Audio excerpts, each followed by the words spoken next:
guys, welcome back, and I'm sorry I haven't done a video in a while, in like a little while. I've been sick. I've had a little bit of a cold. You might hear it in my voice, but I've been a little sick, over the last few days. But I went camping, over the weekend, and I've been getting better, and I watched a few of the MCU movies that I haven't watched, and, I know that I kind of stopped this, like, Marvel re-review series, once Endgame came out, but you know what? I rewatched these movies. I like to review these movies for you guys. You guys seem to like these videos.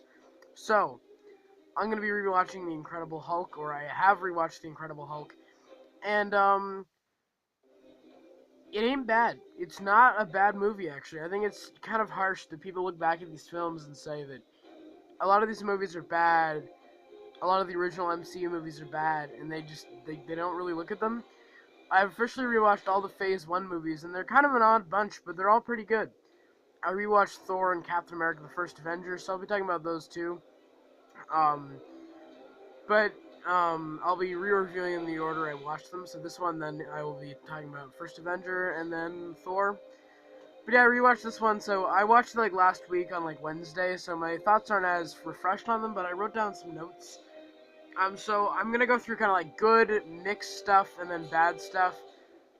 So the thing about this movie is obviously we all know that Edward Norton was recast with Mark Ruffalo, and apparently they were friends or something, so they're okay with it.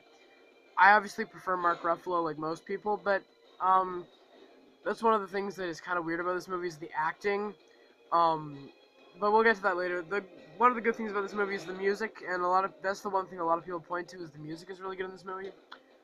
It is really good. It's got a really good score. Like at a few points in the movie, it surprised me, and it kind of elevates the material that you're watching to make it feel more exciting and more interesting as you're watching it. So, the score is very good. I definitely recommend giving it a listen. It's an excellent score. And then it's a fun adventure. It's a very different tone. It doesn't feel like the rest of the MCU movies, but that's not really a bad thing. It feels fresh and original. It has a different tone. Um, it's not as comedic. It's kind of darker, and I don't really mind that. I enjoy it. It's kind of a story I like the first half can be a little boring. The second half, there can be some weird stuff in this movie where stuff just doesn't make sense. But it gets more exciting, and once you get into like that middle half, and then they go and kind of like the movie turns into this sort of like undercover, or not undercover, but like trying to escape the government sort of movie. And that's the kind of story I like. Like Winter Soldier has that tone to it where it's like on the run sort of thing. That's just might just be me, but I really love those sort of on the run stories. So I enjoyed that aspect of the film. I enjoyed that kind of on the run, kind of hiding from the government, like when they're like, okay, we can't use our credit cards and stuff. Like that's kind of cool to me. I like that sort of tone. Then for mixed stuff in the movie, acting, acting wise, this movie is kind of weird. Liv Tyler as sorry, Liv Tyler is Betty Ross. The only other movie I've really seen her in is as Arwen in the Lord of the Rings trilogy. Now, this is an unpopular opinion, but I don't really love the Lord of the Rings trilogy. I like it a lot, but I don't love it as much as The Hobbit. And that's because I think a lot of people need to look back. The acting from some of the people in those movies is kind of bad. Like Elijah Wood as Frodo, and then like just to like the King of Lothlorien going, "Tell me where is Gandalf? I wish to speak with him." It's like the worst acting I've ever seen. It's like he's like a board. But anyway, um, I'm going off topic. I never thought she was that great in those movies, and she's like pretty bad in this movie. Like she just like whispers on her lines. Like this is the one part where she walks into an alley and she's like, "Bruce."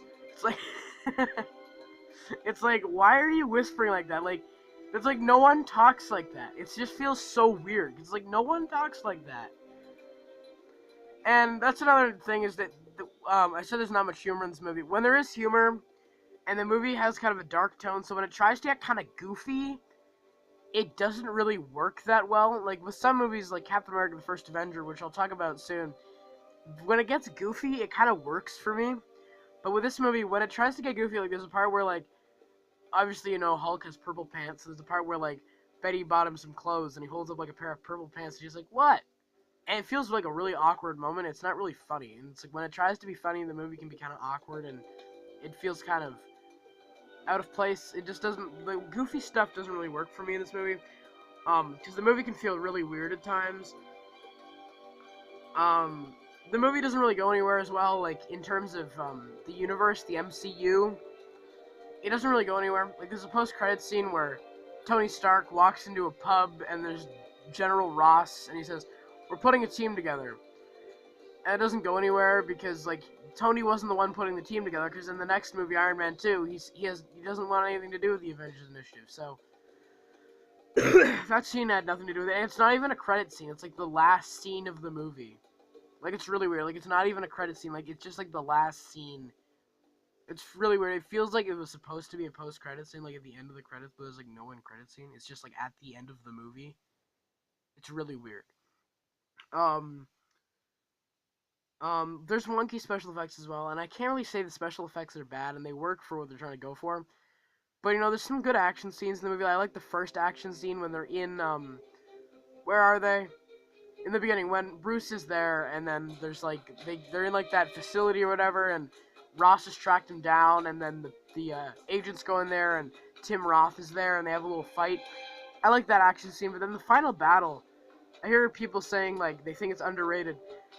I get kind of bored. Like I think I looked away a few times in the final battle because I was getting kind of bored because I found the movie kind of exciting at some points, but it just gets kind of boring. Like in the final battle, like it just feels like a typical superhero CGI battle, and it just gets kind of boring to me. Personally, I just don't find the final battle that interesting at all. That's one of the worst parts of the movie, in my opinion, actually. And the special effects do look kind of weird, quite a bit of the time, and they don't really look like. Obviously, there were special effects improvements over the years between this movie and the Avengers, but um, the Hulk in the Avengers looks like Mark Ruffalo. I don't even need to talk about the Professor Hulk effects in Endgame. They look incredible. Like, it's like a green Mark Ruffalo. Like, they look so good. But with this movie, it doesn't really look like, um, not Eric Bana. It doesn't really look like Edward Norton. Um, now we get to the bad. Now, we have the worst MCU character in this film, in my opinion.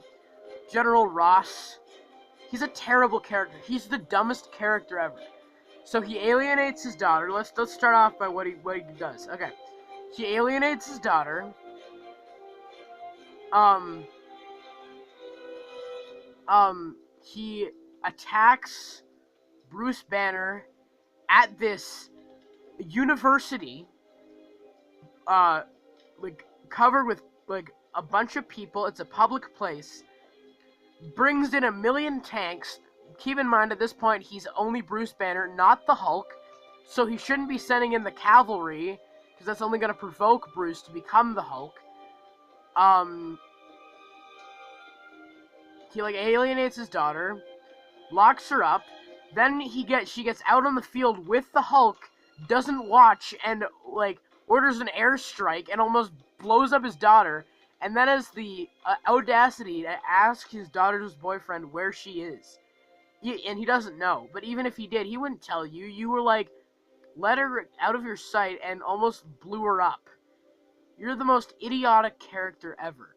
And then he creates the Abomination.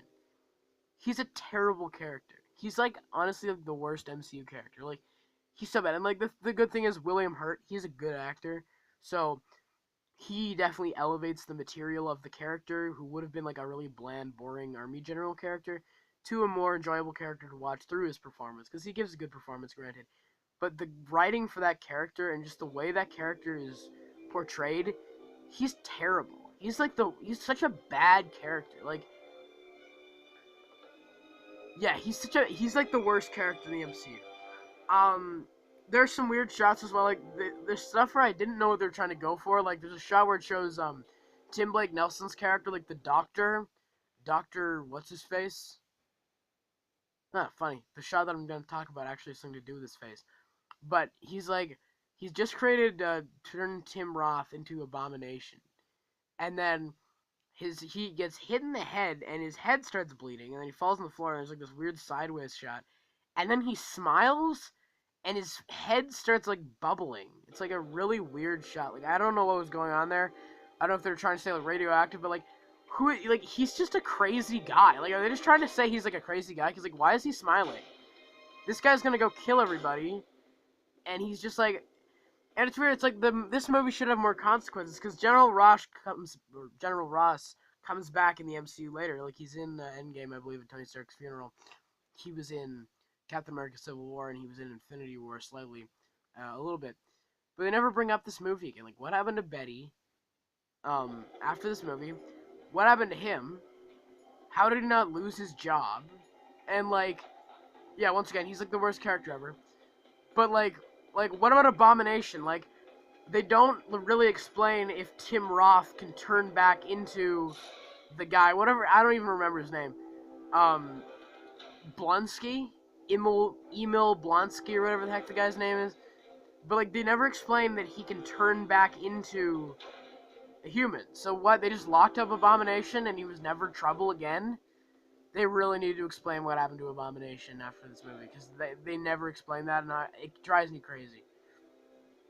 Um, but yeah, that character's really stupid. And then there's like this weird thing with Bruce Banner where like he's just, and it's something with else is like kind of a problem with the movie is like they don't really explain the Hulk's creation, and they have a montage at the beginning which is like, watch the original show if you haven't seen it, and it just kind of like montages through how he became the Hulk, but they don't really explain how he got to the point where he is now. Like, okay, I understand, you hurt Betty Ross, General Ross is mad at you, you're hiding out in this country, and he's talking to this guy, but they don't explain, like, why does he want to get rid of the Hulk?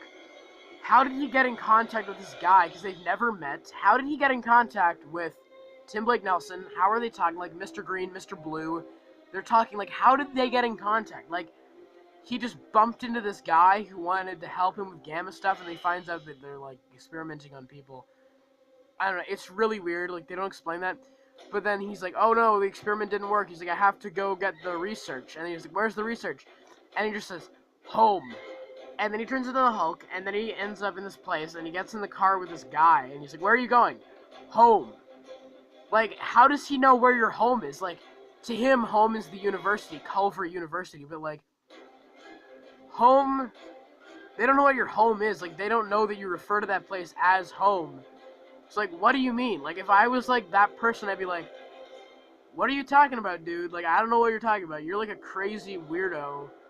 I don't know, like, I don't know. And Edward Norton, you know, he's not really bad as Bruce Banner. I've heard people saying they actually like him more than Mark Ruffalo. I don't. I'm not a huge fan of what they've done with Mark Ruffalo, but I really liked what they did with him in the first Avengers, where he's, like, he feels like a scientist. After that, they made him seem too much like a funny guy to me, at least.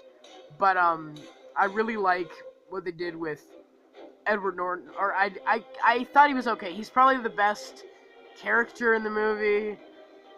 He's just kind of, like, weird. He's not great. He's just there. He's fine. He's passable. But he's never really like, oh my god, I love Edward Norton in this role. You know what I mean? But you know, this movie, it's pretty good. I like watching this movie. I enjoy it. I'm never bored while watching it. Score's great. It's a fun adventure for the most part. The special effects are weird. Some of the action scenes, like the final battle action scene, is really boring to me. But, you know, the action scene in the middle at Culver University and the action scene at the beginning is pretty good. And it's fun. It takes its time, but it doesn't really have much of substance in terms of the rest of the MCU. But as a standalone film, I enjoy rewatching it, and it's a good movie to me, at least. I don't think it's a bad movie at all. I feel bad that people don't like this movie. Like, I think it's better than Age of Ultron. Like, I don't like Age of Ultron. I like this movie more than Age of Ultron. I'll give it a B. My rating for this movie, rewatching it, is a B. I'm gonna give The Incredible Hulk a B. I think it's a good movie. If you don't like it, I implore you, rewatch it. I think you'll like it. Maybe it's just me and enjoying that sort of tone, like that on-the-run sort of tone. But I like it, and, yeah, General Ross is the worst character in the MCU. His terrible, like, character development continues in Civil War. Maybe I'll talk about that movie sometime in the future, but he's terrible in that movie. But yeah, you guys let me know what you think of The Incredible Hulk. Did my video make you want to rewatch it? And, what do you think of The Incredible Hulk? I recommend you rewatch it, because I enjoy rewatching it. I don't think it's a bad movie.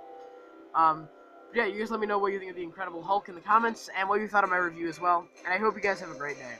Take care.